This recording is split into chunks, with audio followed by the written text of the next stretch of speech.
Here's a question I get asked all the time. How do you talk to big shots like it ain't no thing? All right, that's this week on the Badass Agile podcast.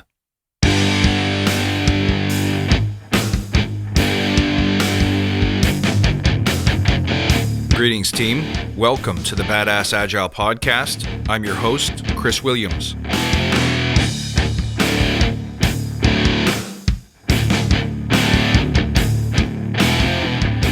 Greetings, everybody. Welcome back, and thank you, as always, for tuning in. I appreciate you.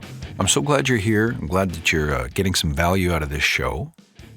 I appreciate the comments and everything that you send as well, so don't hesitate to let me know how you enjoyed this episode.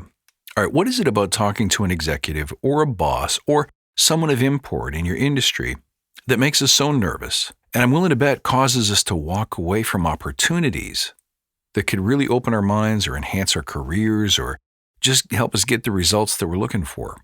Well, before we dig into that, let's take a moment to remember why we're here. To create an elite tribe of leaders who truly serve their clients and communities by doing what matters and what works, relentlessly chasing value and excellence like a badass. There's so many resources out there about what you need to do in order to be agile, but we're focused on who you need to become in order to lead teams. So let's hammer down those fundamentals to create a truly unique and powerful force in this industry. Now remember, if this helps you, tell your friends. Don't hesitate to check out what we're doing in the Forge by signing up for our mailing list and join us in the Facebook Badass Agile Listener Lounge. All the links you need are in the show notes below. I look forward to seeing you there. Now, let's imagine you're booked into an early morning Monday meeting, some kind of status meeting, and you find out that the CEO is going to be there or the divisional vice president. Or maybe you're running a podcast and you're thinking of inviting the guy who wrote Too Legit to Quit. The point is, you're about to speak to somebody of magnified importance, and it's scaring the hell out of you.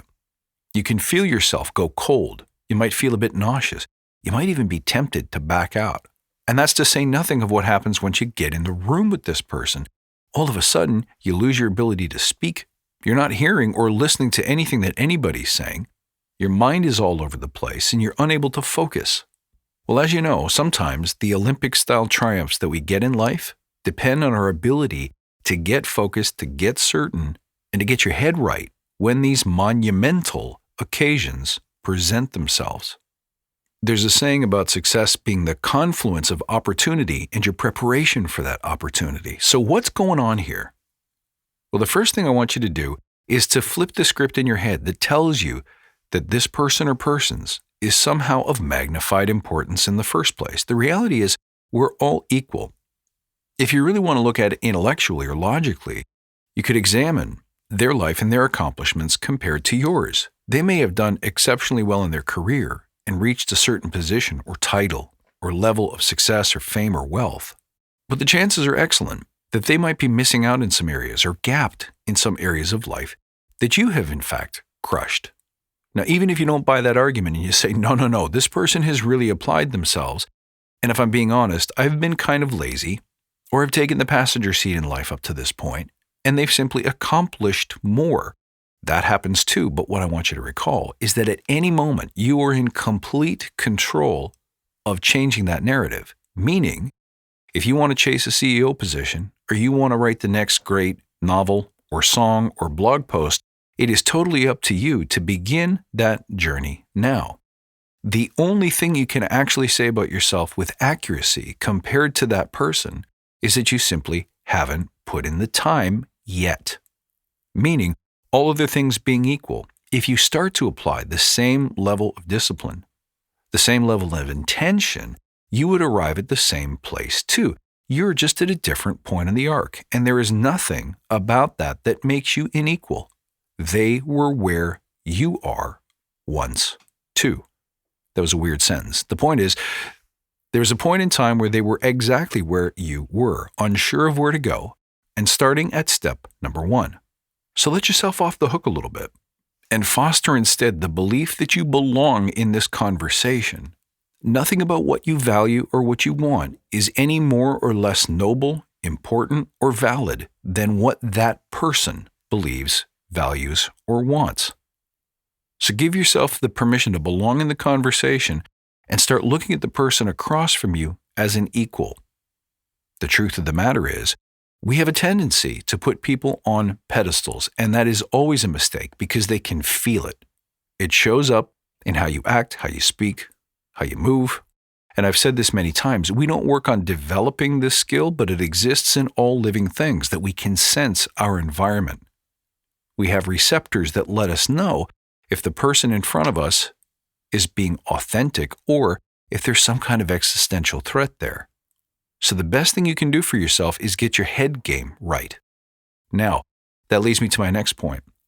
Your authenticity matters. There is no script you should memorize, no list of things to say that's going to help you as much as changing your mindset and your frame about your ability to speak, to communicate, to ask for what you want, and to express your desires to this person across from you. So if you're reading any books or asking other people for ideas about what to say, stop it. Instead, think about service. When you enter into that room, offer yourself up, as we learned to do early in this podcast, with a burning sense of who do you serve, how do you serve them, and why. At the end of the day, if what you're about to pitch or ask for or discuss is of service to that person, it is an easy sell.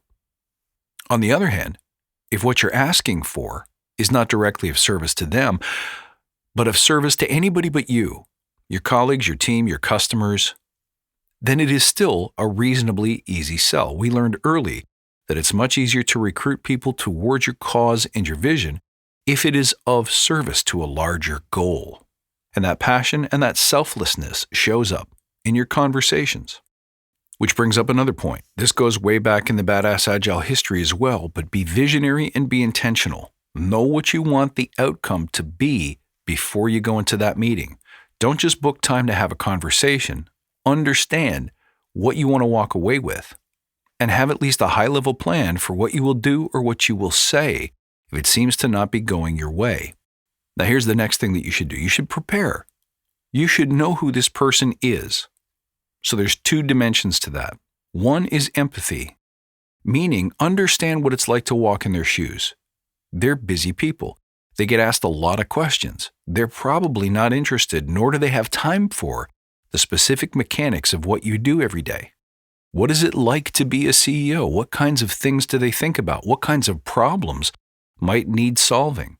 What are the things that you could do that would be valuable to them? Which brings up my next point, which is about matching values.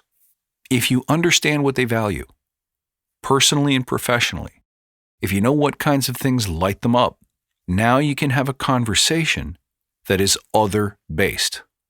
Now, don't be surprised if some of those values are selfish values. They might be interested in their track record. They might be interested in getting some kind of promotion or a new job or some media exposure, some press.